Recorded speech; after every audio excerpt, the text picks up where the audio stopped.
Soy Fernando Sandoval y a nombre de la EGADE Business School y del Instituto de Familias Empresarias para México y Latinoamérica del Tecnológico de Monterrey, les doy la bienvenida a este webinar.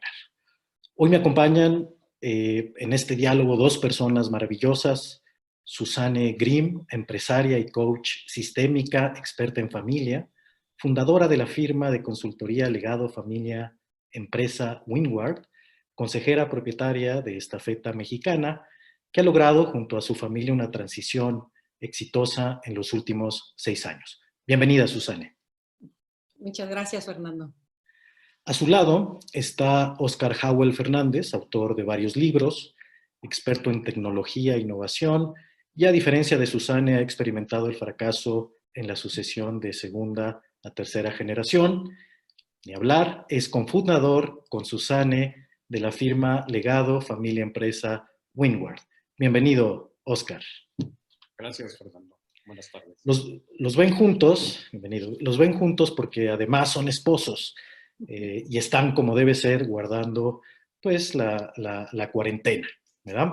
Gracias, Susanne y Óscar, por estar con nosotros. Al inicio de este webinar hicimos una votación muy rápida porque para nosotros es muy importante conocer la audiencia que hoy nos acompaña. Y como vemos en la audiencia tenemos 34% de empresarios familiares, un 25% ejecutivos, 6% alumnos, 8% profesores, consultor 15% y otro un 11%.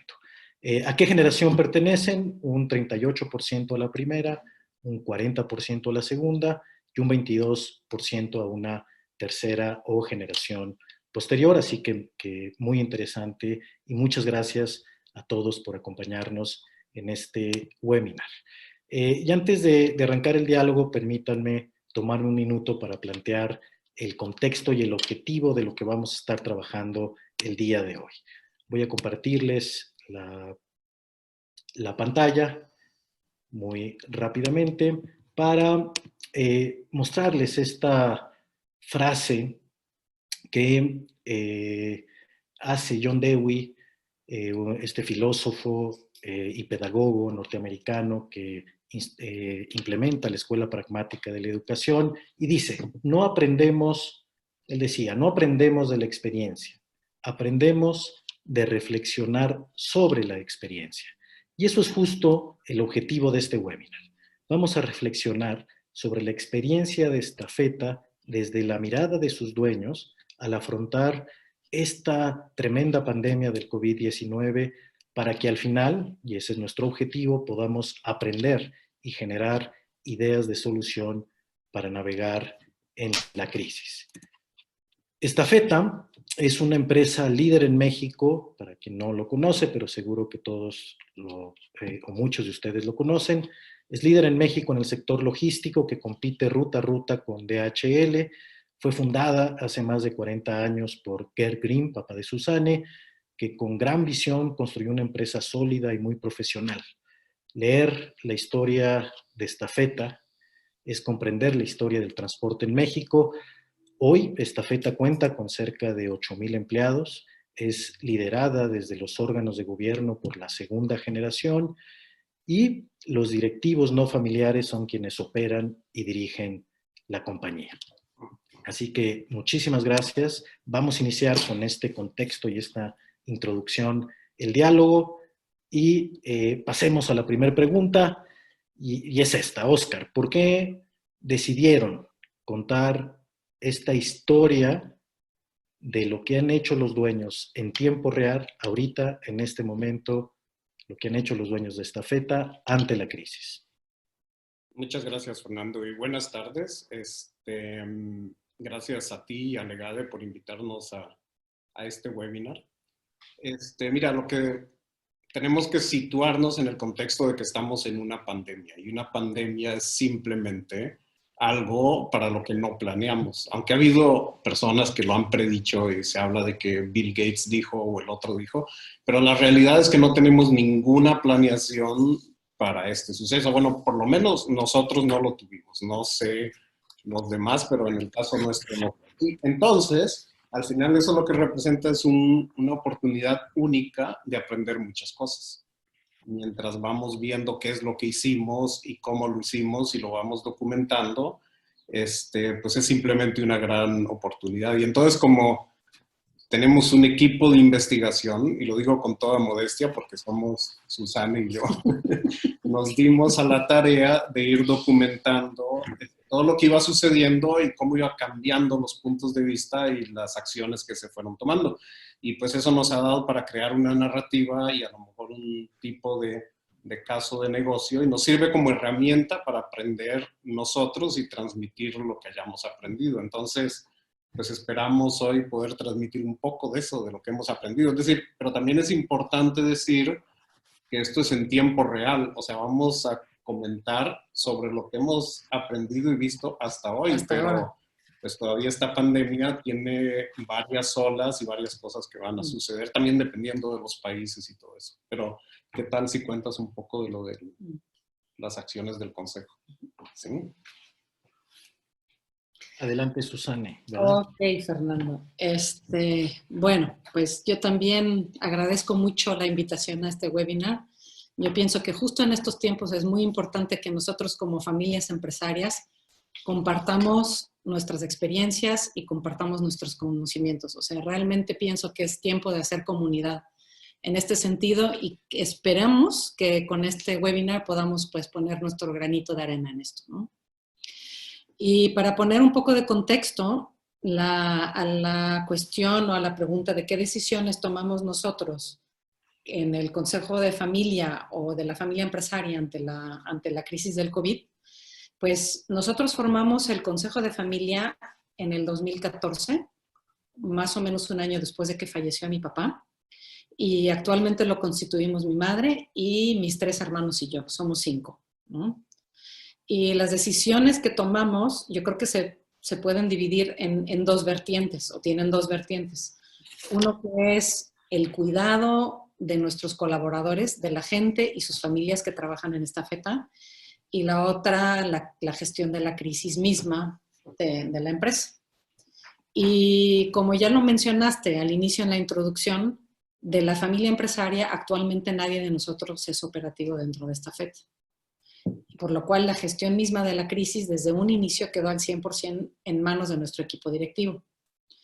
Y sin embargo, aunque ellos son los que realmente lideran el camino de la crisis, o sea, las decisiones diarias, como familia empresaria sí tomamos la decisión de querer estar muy cerca de los acontecimientos y que lo queremos estar, por un lado, para hacer un apoyo para el equipo directivo, para que la empresa, para que esta feta sienta que estemos cerca y también para estar nosotros informados en tiempo real.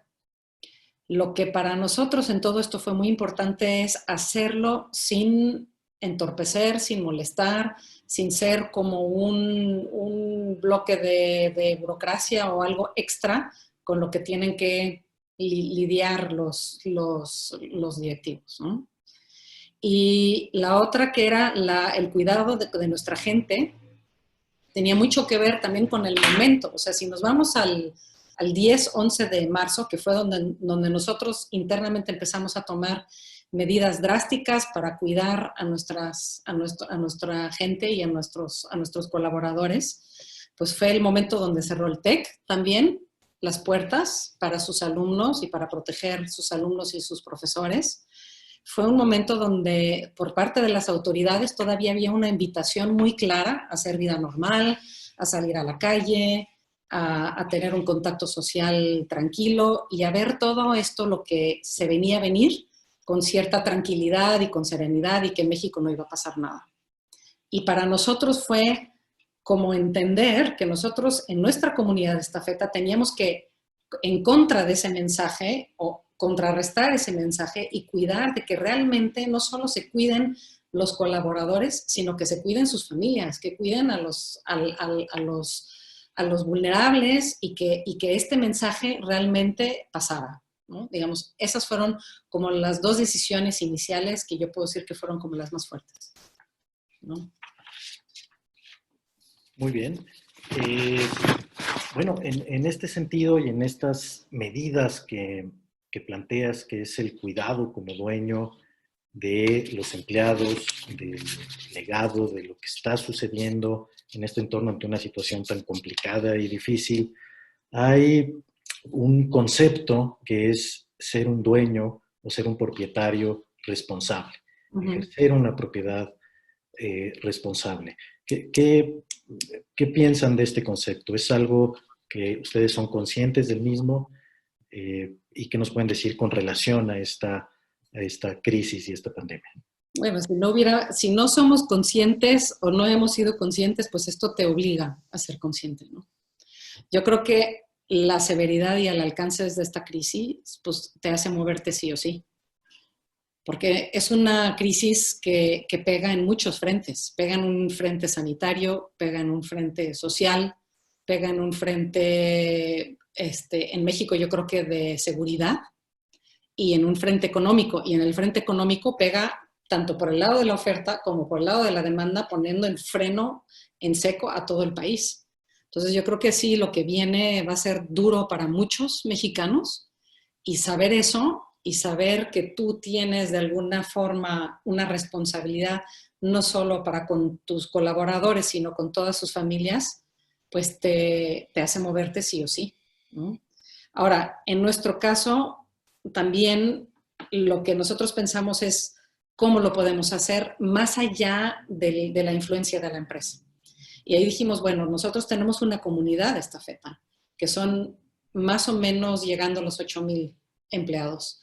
Si tú tomas una media de 3 integrantes por familia, tienes una comunidad de 25,000 personas. Y es un número que sí impone, porque tú puedes influir en 25,000 personas. ¿Cómo lo vas a hacer? ¿Con qué medios lo vas a hacer? ¿Cómo lo vas a hacer influir desde algo que tú crees que es positivo, sin imponer nada, sin ser, pues, sí, con un tono que tú dices, bueno, esta es mi área para influir, ¿cómo lo puedo hacer de la mejor forma?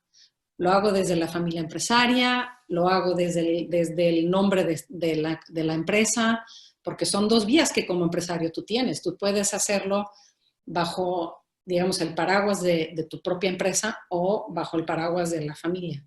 Yo creo que según cuál es el mensaje que quieras escoger, pues tienes que pensar cuál es el que tiene más fuerza, dónde te puedes apalancar más, dónde vas a tener más impacto, y también hasta dónde estás dispuesto a exponerte y hasta dónde estás dispuesto a arriesgarte. Yo creo que al final medir estas dos tiene mucho que ver dónde tienes tu grado de responsabilidad y dónde tienes. Y eso te va a ayudar a decidir esto, ¿no? Muy bien. Oscar, Nada más cercano y... Nada más agregar, aparte de lo que comentaba, el tema de la propiedad responsable es como que algo que lleva, ¿no? Es decir, digamos, la otra crisis del 2008 fue una que causó una cierta crisis, valga la redundancia, de la percepción de las empresas y los empresarios. Y luego vinieron varias cosas como la desigualdad y la explotación del medio ambiente, que nada más ha empeorado eso. Y entonces, en los últimos años se han dado una serie de documentos, como por ejemplo los principios de las Naciones Unidas en 2012, que definían cómo se debía manejar este tema entre las empresas y los derechos fundamentales y otras cosas, o sea, modelos de responsabilidad social corporativa y todo eso. Pero lo que quiero decir es que las familias y empresas que conocen nuestro entorno están definitivamente preocupadas.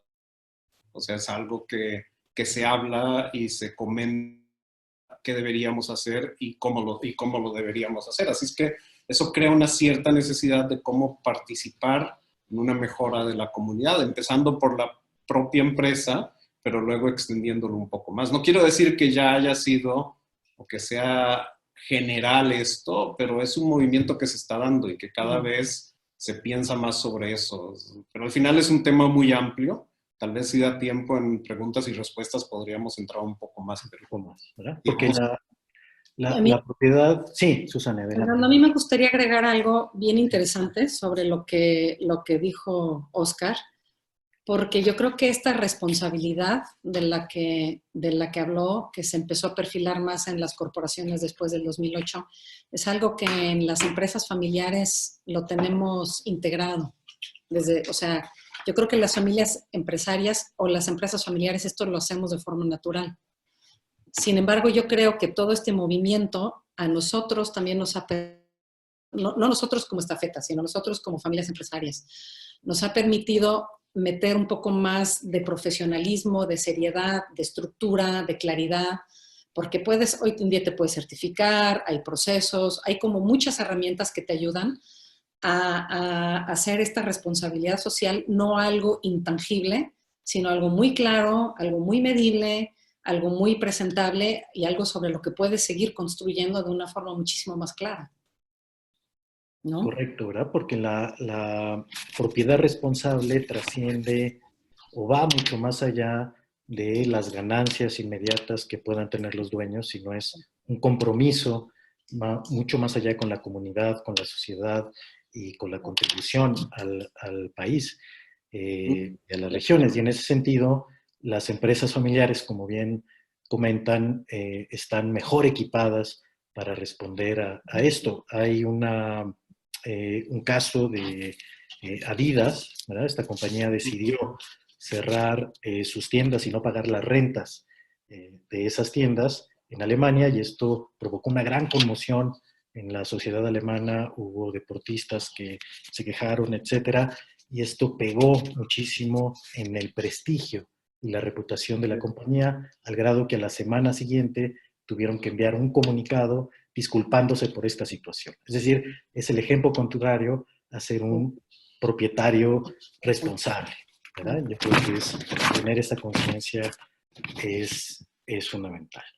Les preguntaría ahora qué liderazgo, ¿no? Es decir, una es la conciencia que se está generando de ser un propietario responsable, pero ¿cómo pasar a la acción? ¿Qué liderazgo están ejerciendo desde la familia empresaria como dueños en este sentido ante esta crisis? Okay. Bueno, yo creo que de cara a Estafeta podríamos decir que es un liderazgo de apoyo o un liderazgo invisible. Y esto a primera instancia puede sonar contraproducente, pero yo creo que nosotros como el liderazgo que tenemos es realmente estar detrás de nuestro equipo, ¿no?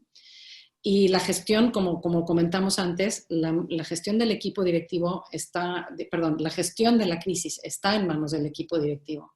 Y ellos se reúnen actualmente todos los días a ver la situación actual, a ver qué ha cambiado, qué sigue igual, qué decisiones tenemos que tomar hoy, seguimos igual o nos vamos por otro rumbo. Y en estas reuniones participa mi hermano, que también es presidente del Consejo de Administración. Y él en estas reuniones es realmente el termómetro de la familia empresaria para que también el equipo directivo, aunque tengamos una línea común y aunque tengamos un entendimiento común muy fuerte que de verdad nos sirve, él está ahí y puede ser un termómetro, pero muy fino, para ver si por donde van está bien para la familia empresaria o no.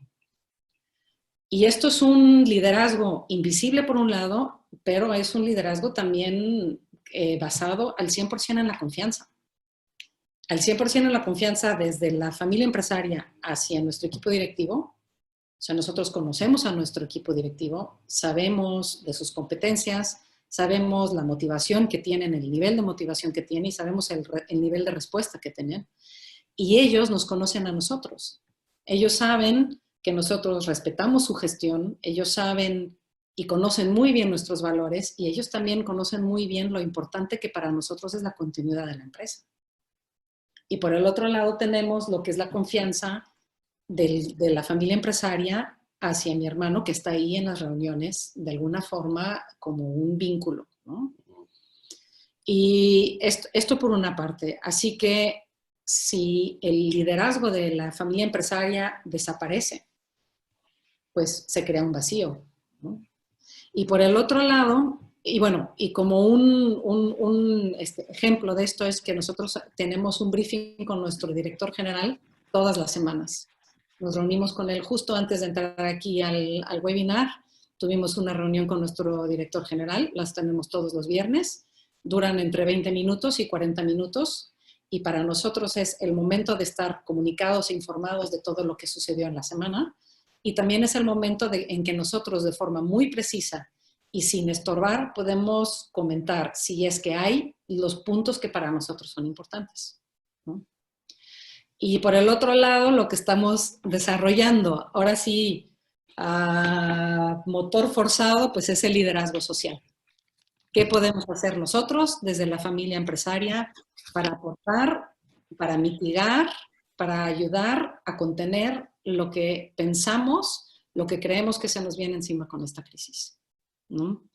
Y en este sentido, nosotros somos una familia muy reservada, muy privada, y podría ser que esto nos obligue pues a ser un poco más arriesgados y a salir un poco más al mundo con esto, ¿no? Pero esto para nosotros es algo que, pues como dijo Oscar, como estamos documentando esta historia, pues ya les contaremos en qué termina o en qué desemboca, más que en qué termina, ¿no?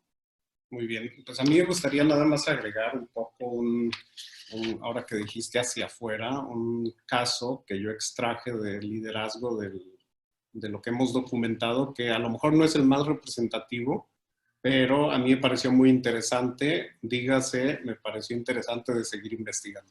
Entonces,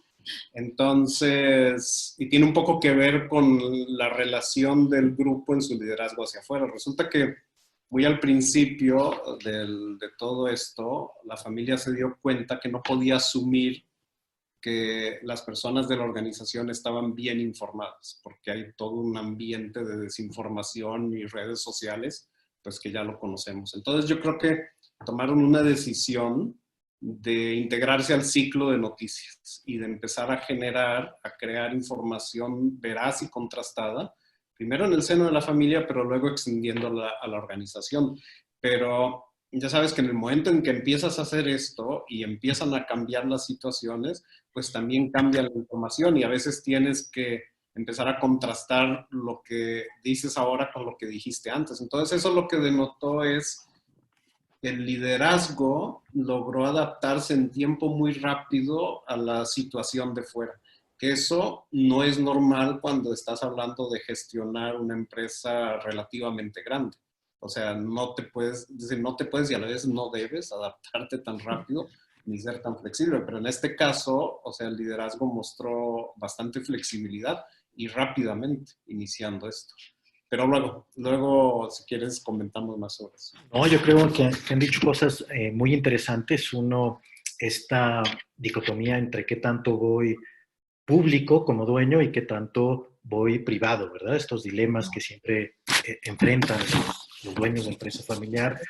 Otra es este liderazgo más social, más con principios, más de cuidado de la gente, pero sobre todo de dar certidumbre. Las pandemias y las crisis lo que generan es incertidumbre y la incertidumbre genera miedo.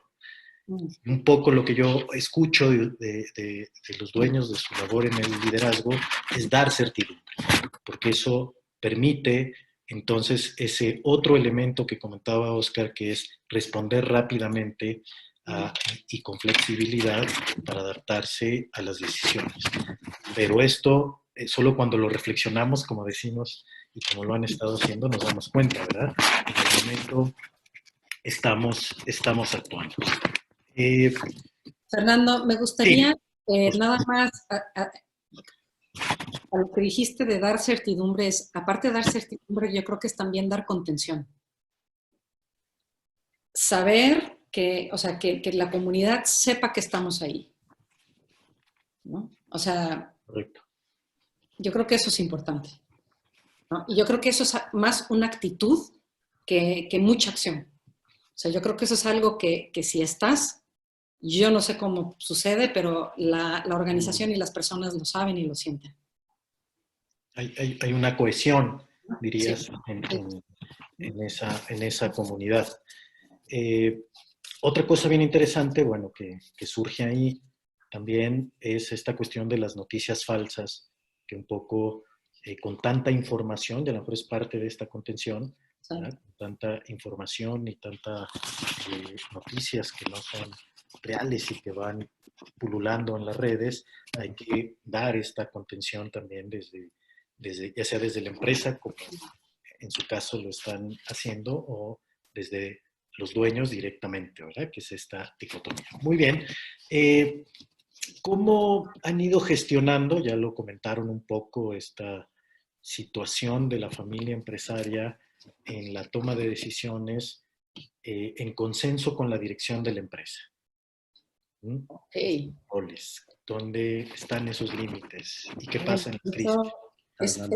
Es una pregunta muy interesante y yo creo que va muy ligada al estilo de liderazgo que nosotros hemos elegido, tanto hacia adentro como hacia afuera, y la coherencia que hay entre ellos dos, ¿no? O sea, nuestro estilo de liderazgo hacia adentro, internamente, hacia nuestra familia empresaria, hasta nuestro consejo de familia, es de consenso. Y hacia afuera es de una sola voz. Y el llegar a un consenso para nosotros es un tema que hemos hecho un compromiso explícito, ¿sí? Es coordinar y poner al servicio nuestros valores, los individuales, los propios, los de la familia, y luego también los que tenemos como familia empresaria, que en familia empresaria ya entra todos los valores que tienen que ver con tu grupo de interés, con tus stakeholders, que es muchísimo más complejo. Y luego trata de empatarlos. Y a veces se contradicen. Y no es que a veces van a contradecir, sino que seguro se contradicen, y más que una vez. Entonces, lo que nosotros hacemos es, no tratamos de estar de acuerdo en todo. Lo que hacemos es, buscamos el terreno en el que vemos que sí podemos construir juntos, y ese trozo lo honramos en palabra y en acción. Y esto es algo que nosotros hemos practicado los últimos 6 años. Yo creo que realmente tenemos un nivel de experiencia y de excelencia en esto. Es algo que, como decimos aquí en España, nos lo hemos currado. y yo creo que esto es algo que en este momento realmente es una bendición. Porque en momentos donde tienes que poder responder con agilidad, pero también con firmeza, encontrar rápidamente, dejando los egos fuera, dejando las necesidades personales fuera, encontrar ese trozo donde puedes construir entre todos, pues de verdad es una bendición. Entonces, eso es algo que yo creo que realmente tenemos muy afianzado y que de verdad nos está ayudando ahorita. Ahora, en contacto con la organización, pues es un protocolo que no rompemos. Es decir, cualquier tema que nosotros vamos a poner sobre la mesa a la dirección general o al equipo directivo o a estafeta, primero se contrasta hacia adentro y se encuentra el tono del mensaje, se encuentra la textura del mensaje y luego comunicamos, ¿no? Y yo creo que esa es una muy buena práctica que ahora mismo es crítica que la sigamos manteniendo, porque si algo da contención y si algo da certidumbre y certeza, es que desde la familia empresaria seas fuerte y tengas una sola voz, ¿no? Okay. Y nada más me gustaría, perdón, ¿ibas a decir algo, Fernando? No, adelante, Oscar. Ahorita. Más me gustaría agregar rápido algo, porque yo creo que ya vamos mal con el tiempo en este tema de la toma de decisión, y es que dentro del grupo surgió una conciencia de que es bastante importante la planeación estratégica por escenarios. Y es decir, la planeación estratégica por escenarios, nada más rápidamente, es diferente a la planeación corporativa normal que usa. La planeación corporativa va por extrapolación de datos y cuestiones medibles y escenarios medibles, pero la planeación por escenarios es un poco diferente. O sea, esta trata, ¿cómo lo digo?, de trabajar con escenarios plausibles, ¿no? A lo mejor alguien que está más con una vena literaria diría conjeturas verosímiles, pero quedémonos en escenarios plausibles, aunque sean poco probables, como una epidemia. Pero lo más poderoso de trabajar con la planeación por escenarios, y que no es solamente numérica, es que se generan una serie de narrativas poderosas que la familia al interior y hacia afuera puede usar para pues para cohesionar y para compartir una comprensión del pasado y el futuro. Pero lo que es muy interesante en este proceso que estamos haciendo, dado que no había una planeación estratégica para un escenario plausible como una pandemia, pues empezó a hacer una planeación estratégica, pero pues en tiempo real. Y entonces empezaron a generar escenarios que cambiaban y micronarrativas que se compartían y fueron cambiando y compartiéndose todo el tiempo. Entonces, parte de nuestro trabajo ha sido documentar esas micronarrativas y qué impacto han tenido en las siguientes. Entonces, pues con eso es como un saber hacer, como una parte de que si lo documentas es también parte del legado, de lo que puedes dejar a futuras generaciones de cómo hacer esta planeación por escenarios, que es importante que se haga desde la familia. Y otra cosa muy importante es que la planeación por escenarios puede incluir temas que son importantes para la familia y no necesariamente para la empresa, como cuestiones de sucesión, de patrimonio, ese tipo de cosas que no se contemplan normalmente en la planeación estratégica del negocio, pero en una planeación por escenarios sí puede ser muy factible. O sea, abres muchísimo más. Perdón que me explayé un poco, pero... No, me parece muy interesante. Nos gustaría que los seminarios duraran no solamente una hora, ¿verdad? Porque podemos ahondar mucho más. Pero yo observo en esto que nos han dicho varias cosas. Una es que hay distintos niveles que suceden en la empresa familiar y en las familias empresarias. Es decir, una cosa es al interior del consejo de familia, si hay cohesión, si hay buena comunicación, si hay unión, y que si eso está ahí, seguramente se responderá mejor, aunque haya diferencias, ¿verdad? Pero puede haber esta comunicación. Y la otra es cómo transmito esa unidad hacia la dirección y el consejo de administración, que sería, digamos, el otro nivel.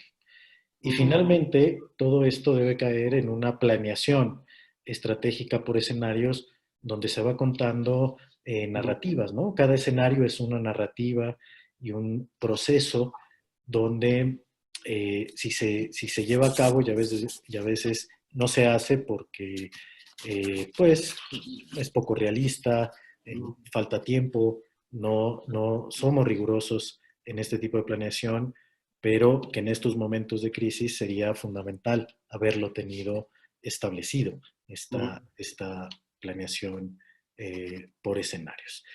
Pero ojo, es decir, esta planeación por escenario, las micronarrativas, o sea, sí, yo creo que sí lo haces en un nivel o automáticamente. La cosa es que si documentas esas discusiones y esas narrativas, lo haces evidente.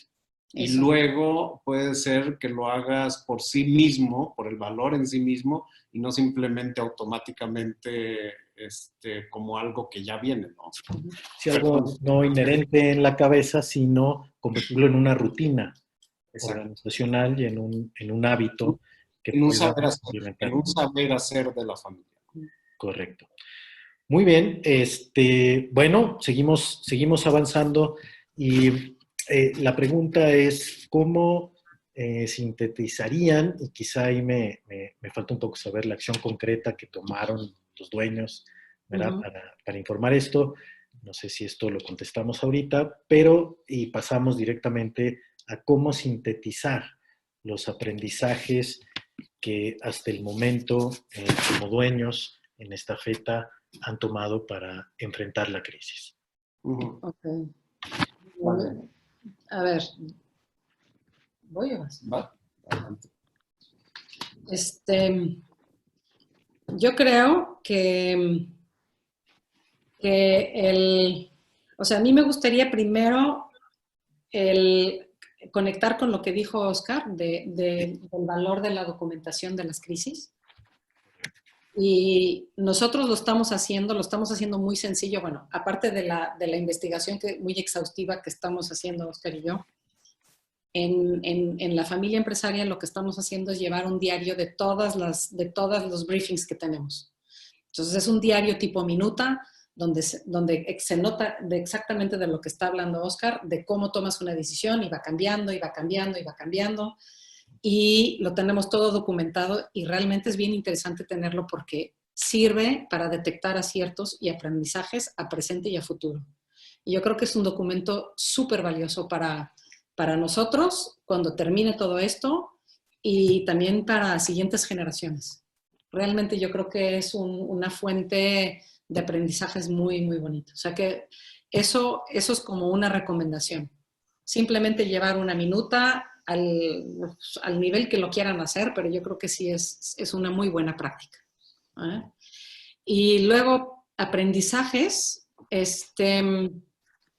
Aprendizajes para mí yo creo que eran, o sea, uno es prepararse en tiempos de paz para estar bien en tiempos de guerra es fundamental. O sea, lo que yo siento que ha sido grandes fortalezas nuestras, todo lo que tiene que ver con nuestro liderazgo, con lo que tiene que ver que somos capaces de estar alineados, que entendemos cuáles son las dinámicas de nuestra familia, todo esto forjarlo y nutrirlo toma tiempo. O sea, crear un órgano o crear un vehículo donde la familia empresaria puede empezar a conocerse, puede empezar a entender cuál es su valor, cuál es su aportación, yo creo que eso es algo que yo saco como un aprendizaje de lo que hemos hecho bien y de lo que ahorita trae frutos, ¿no?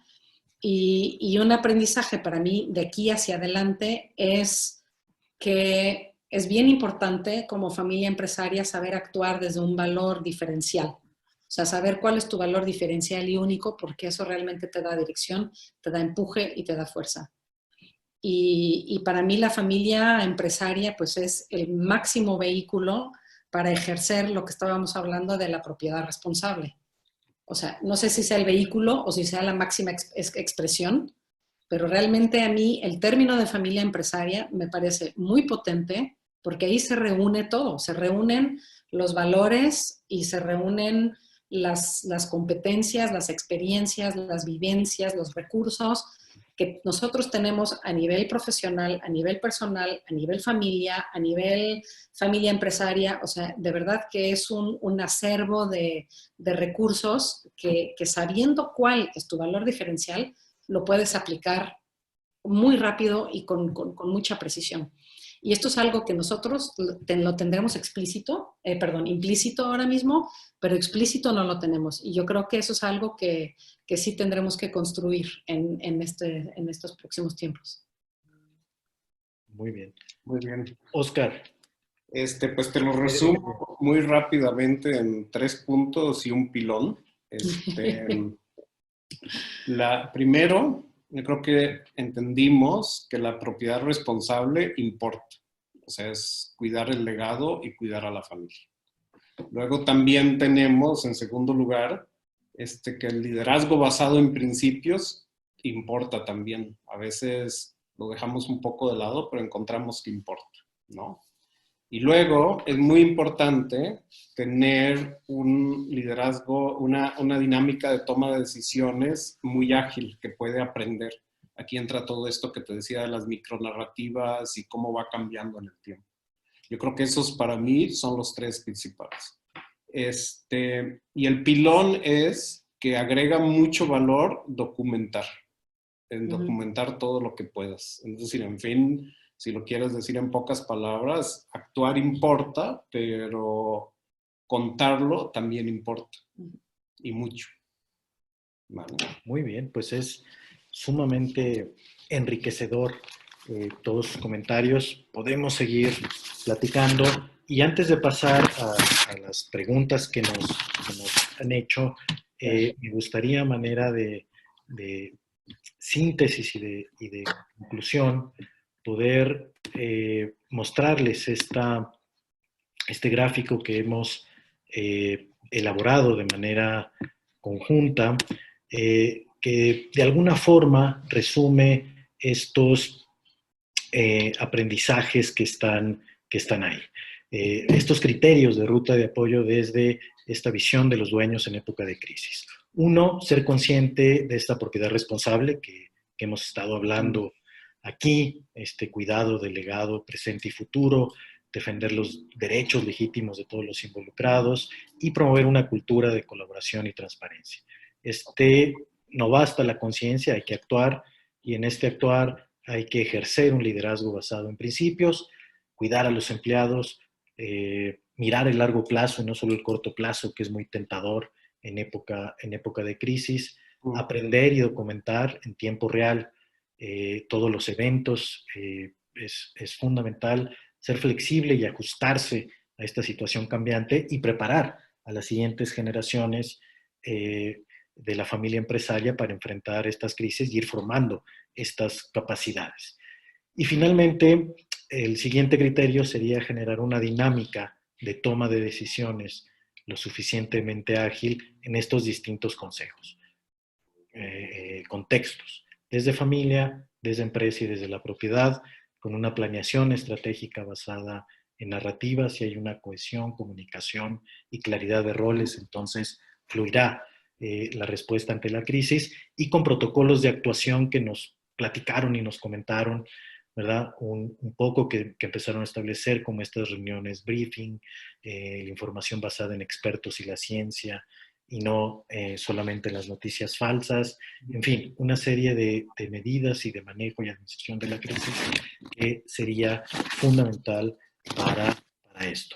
Este documento y este resumen, ¿verdad? Voy antes de resolver las preguntas, ustedes pueden ver ahí la página del Instituto de Familias Empresarias, ifem.tec.mx, y la página de LF Windward, y los invitamos pues que puedan entrar y revisar los recursos que tenemos ahí.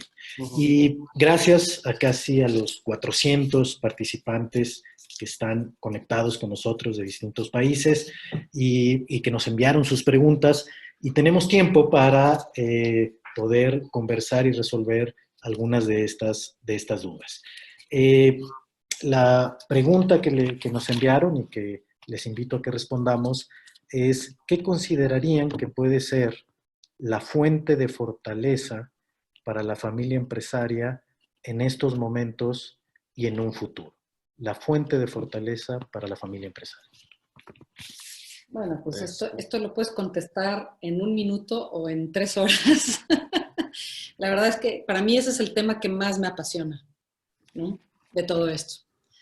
Y yo creo que la fuente es pues el valor propio, los recursos que tiene cada familia empresaria, que es que cada familia pues se tiene que dar a la tarea de descubrirlos, de destaparlos y de ver cuáles son. Yo creo que a través de este descubrimiento se descubre también el liderazgo propio de la familia empresaria, y conforme vamos, es como afinar un instrumento al final. Y pues primero tienes el instrumento y pues somos todos, bueno, por ejemplo, en nuestro caso fuimos hermanos toda la vida, de repente nos toca ser socios y había que afinar ese instrumento hacia pasar de ser hermanos a ser socios. Pero en esa música que tocas o en esa melodía que empiezas a tocar, pues la connotación de familia va a estar presente. O sea, nosotros no podemos tocar una canción en donde no está presente las notas de ser hermanos o de ser hijos o de ser madre. Eso está dentro. Entonces, encontrar de cómo esas notas se pueden juntar y pueden dar la melodía única de la familia empresaria, yo creo que eso es desde donde la familia empresaria tiene la fortaleza para aportar hoy y en adelante. O sea que, y para mí ahí hay 2 bloques básicos que son la creatividad, o sea, ser creativos, pensar fuera de la caja. Yo creo que todas las estructuras de gobierno que hay deben de ser una guía, pero no deben de fungir como algo en la que nos tenemos que meter como camisa de fuerza, sino que realmente tenemos que tomarlo como algo que nos puede inspirar. Nos pueden inspirar las historias de muchas otras familias empresarias, y de ahí lo que nos resuena, por algo nos resuena. Si yo escucho la historia de otra familia y hay algo que me llama, hay algo que digo, por ahí va, es porque resuena conmigo, porque ese elemento yo lo puedo tomar y puedo construir sobre él en mi historia, con mi familia empresaria, ¿no? Y yo creo que esto ayuda a tener estructuras o vehículos que nos obliguen a hacer esto, porque esto no es fácil. Esto a veces es engorroso, esto a veces es aburrido, esto a veces para llegar a Puebla te tienes que ir hasta Roma y de Roma te vas a Helsinki y tú querías ir a Puebla y pensabas que en 2 horas ibas a llegar y no llegaste ni en 3 semanas. Entonces se necesita mucho amor, se necesita mucha paciencia, mucho cariño al proceso. Se necesita aprender a renunciar a ciertas cosas que uno piensa que por ahí tiene que ir y solo es por ahí. Implica comprender dónde está la cabeza y el corazón de los demás. Implica entender cuáles son los no tocables o los intocables de los demás, porque cada uno tenemos un punto que si lo tocas exploto.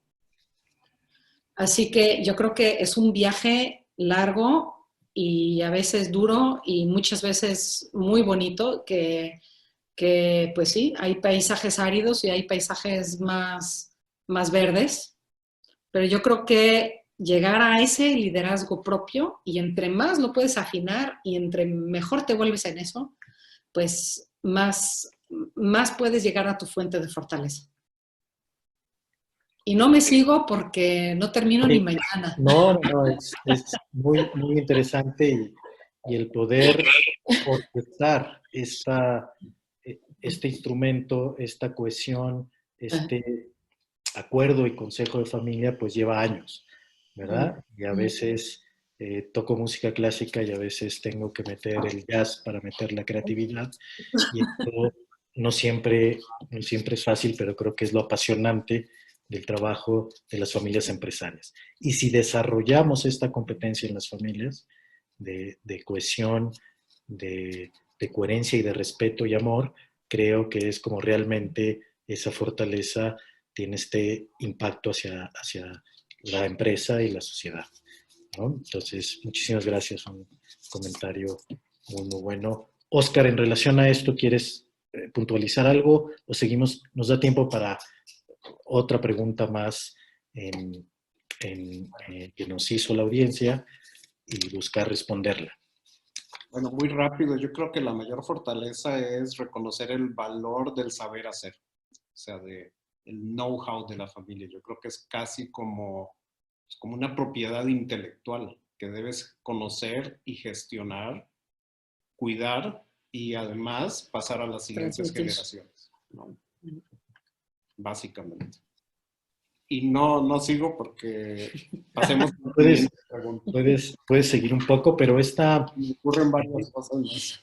El compartir y el transferir el conocimiento entre las distintas generaciones es algo fundamental para que estas nuevas generaciones vayan construyendo también su saber hacer, ¿no? Y quizá en época de crisis es cuando también estas nuevas generaciones tienen la oportunidad de mostrarse y realmente mostrar, como veíamos en algunos escenarios, de qué están hechas los liderazgos que se están enfrentando, ¿verdad? Es un poco cómo funciona la transmisión de conocimiento en los trucos de magia entre los magos. O sea, por ejemplo, yo tengo mi truco y te lo enseño, pero para que tú lo puedas usar y seas propietario tienes que meterle algún cambio.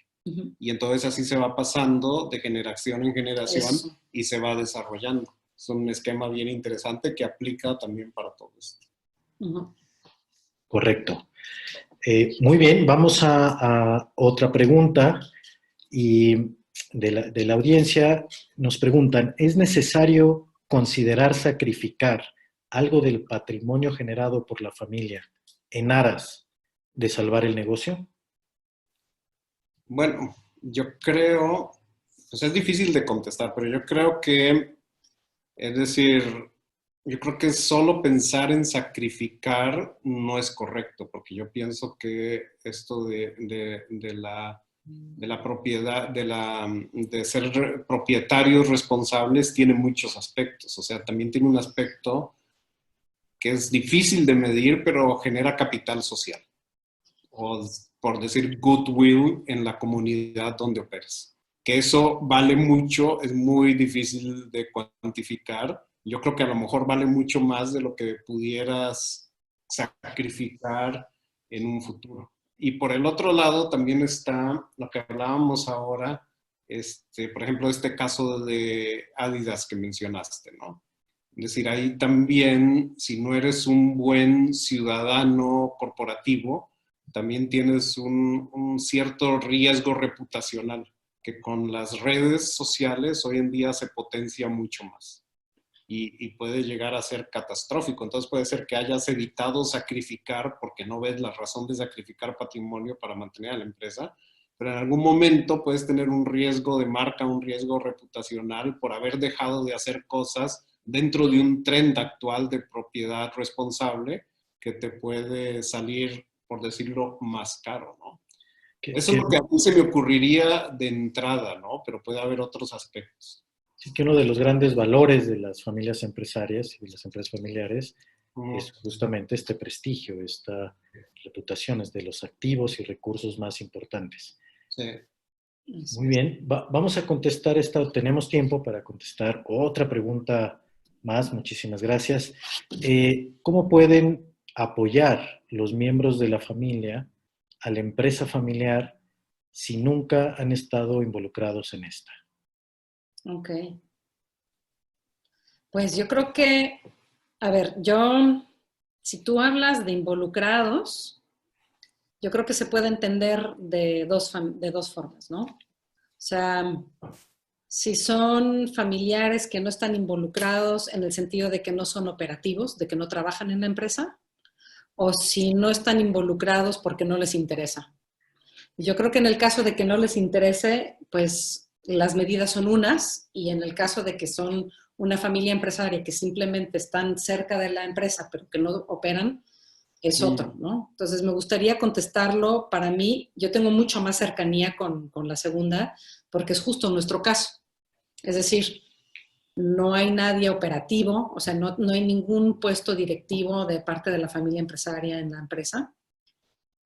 Y nosotros, o sea, apoyamos con nuestro estilo de liderazgo y con nuestra guía y con nuestros valores y con nuestros principios rectores, más que nada, apoyamos el devenir de la empresa, ¿no? De esta fecha.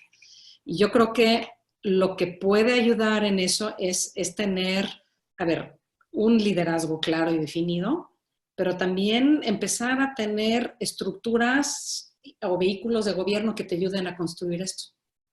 Es decir, si yo tengo un grupo familiar y no necesariamente se tiene que hacer tan formal, o sea, también se puede hacer en un inicio como sí, ¿no? Es decir, aunque no tenga yo un consejo de familia formal con un protocolo y etcétera, yo puedo buscar crear un espacio una vez al mes durante 3 horas donde voy a empezar a reunir ciertos miembros de la familia que muestran el interés y podemos empezar a comentar o hablar de cómo se puede hacer esto.